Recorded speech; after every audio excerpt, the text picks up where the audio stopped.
बात आज की चैनल के कार्यक्रम आर पार में मैं सुरेंद्र चतुर्वेदी आपका स्वागत करता हूं। दोस्तों, अजमेर कलंक कांड का असली सत्य क्या है और छिपे हुए चेहरे कौन कौन से हैं।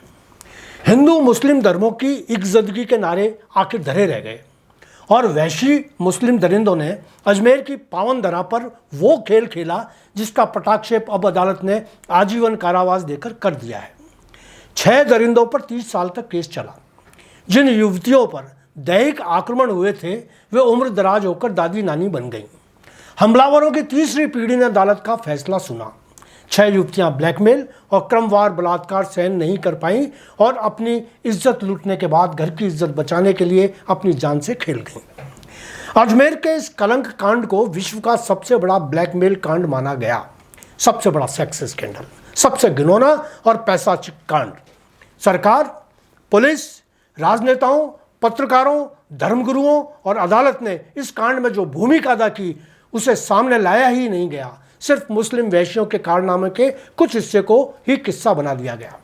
इस कांड का खुलासा सबसे पहले किसने किया?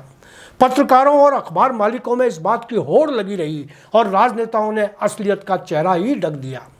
इस कांड की शुरुआत हुई थी पुलिस लाइंस के पास पीडब्ल्यूडी क्वार्टर से, जहां सरकारी कर्मचारियों की युवतियों को सबसे पहले कुछ मुस्लिम बदमाशों ने अपना शिकार बनाया।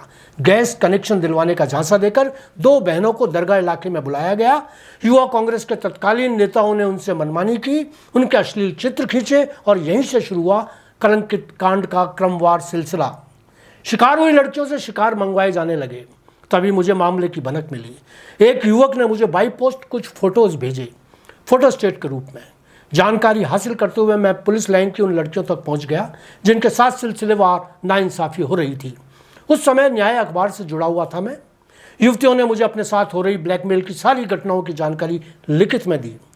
अन्य युवतियां भी जो इस घिनौनी वारदातों का शिकार हो चुकी थी बहादुरी से मेरे साथ हो गईं।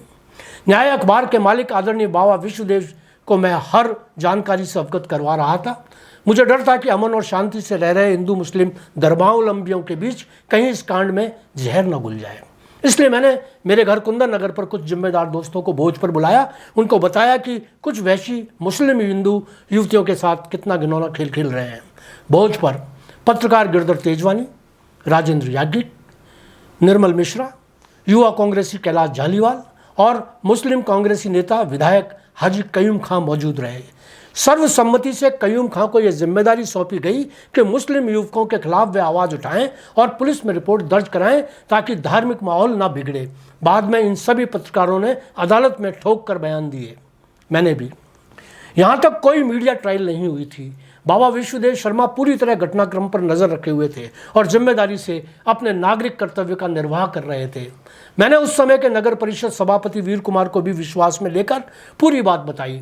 उन्होंने भी हरामी मुस्लिम युवकों को सबक सिखाने का वादा किया, मगर 1-2 रोज में ही उन्होंने हाथ खड़े कर दिए। साफ कह दिया कि मुख्यमंत्री भैरव सिंह शेखावत ने मामले को न उछालने देने को कह दिया है। मामला दबाया जाने लगा। एक संध्याकालीन अखबार में मामूली सी सूचना छपी तो तत्कालीन पुलिस अधिकारी ओमेंद्र भारद्वाज ने साफ कह दिया कि किसी लड़की के साथ कुछ हुआ ही नहीं है। यहीं से गैर जिम्मेदारी से मीडिया मामले में कूद गया। एक स्थानीय दैनिक अखबार ने मोर्चा संभाल लिया। किश्तवार समाचार छपने लगे। सच्चाई क्या थी और छपने क्या लगा? पीड़ित युवतियों के नाम छिपाकर उनके पते छापे जाने लगे। उनके पिता क्या करते हैं, कहाँ रहते हैं, जब सामने आने लगे तो पीड़ित युवतियाँ घबराने लगीं। इधर कुछ मीडिया कर्मी तो मामले का नायक बनने के लिए अफवाहों पर ही आधारित सूचनाएं पुलिस को पहुंचाने लगे। जांच के दौरान जब मैंने पुलिस को मेरे पास की सूचनाएं दी तो मुझ पर ही दबाव बनाया जाने लगा। कुछ शातिर पत्रकार तो मेरे पीछे ही पड़ गए। एक पत्रकार ने तो पुलिस में बयान तक दे दिए कि मैंने किसी युवती से सोने की चैन छीन ली। बयान जब कोर्ट में पहुंचे और पत्रकार से पूछा गया कि किस युवती की चैन सुरेंद्र चतुर्वेदी ने छीन ली, तो पत्रकार बोला, मुझे नहीं पता, मैंने तो पान की दुकान पर लोगों को बात करते सुना था। न्यायाधीश महोदय ने पत्रकार को बुरी तरह फटकारा और ऐसी पत्रकारिता पर शर्म आने की बात कही। इसी तरह के कई आरोप लगाए गए, मगर जब अदालत ने फैसला सुनाया तो दैनिक भास्कर अखबार के विधि संवाददाता राजेंद्र हाड़ा ने न्यायाधीश की टिप्पणी छापी जिसमें कहा गया था कि इस कांड में सिर्फ और सिर्फ सुरेंद्र चतुर्वेदी की भूमिका सच्ची और सकारात्मक रही। बाकी पत्रकारों ने कुटिलता से पत्रकारिता की। फैसला और अखबार की कटिंग आज भी मेरे साथ हैं। इस मामले में तत्कालीन मुख्यमंत्री भैरव सिंह शेखावत की भूमिका और पुलिस अधिकारी ओमेंद्र भारद्वाज की क्या भूमिका रही, यह सर्वविदित है। अपने कार्यकाल में कोई दंगा या प्रिय घटना ना हो, इसके लिए शायद वे कांड को सांप्रदायिक रंग नहीं देना चाहते थे। अरे ये तो मैं भी चाहता था, मगर इसके लिए जो कार्रवाई होनी चाहिए थी वह नहीं हुई। हिंदू मुस्लिम धर्मगुरुओं को यदि बीच में ले लिया गया होता तो दोषी सलाखों तक भी पहुंच जाते और कोई अप्रिय घटना भी नहीं होती। इधर एक अखबार मालिक ने भी अखबार की टीआरपी बढ़ाने के लिए जिस गैर जिम्मेदारी से क्रमवार खबरें छापी, उससे अजमेर का नाम इतना कलंकित हो गया कि अजमेर की युवतियों से शादी करने में समाज डरने लगा। सालों तक अजमेर की युवतियां संदेहास्पद दृष्टि से देखी जाती रहीं। आज भी यह कलंक पूरी तरह से धुल नहीं पाया है।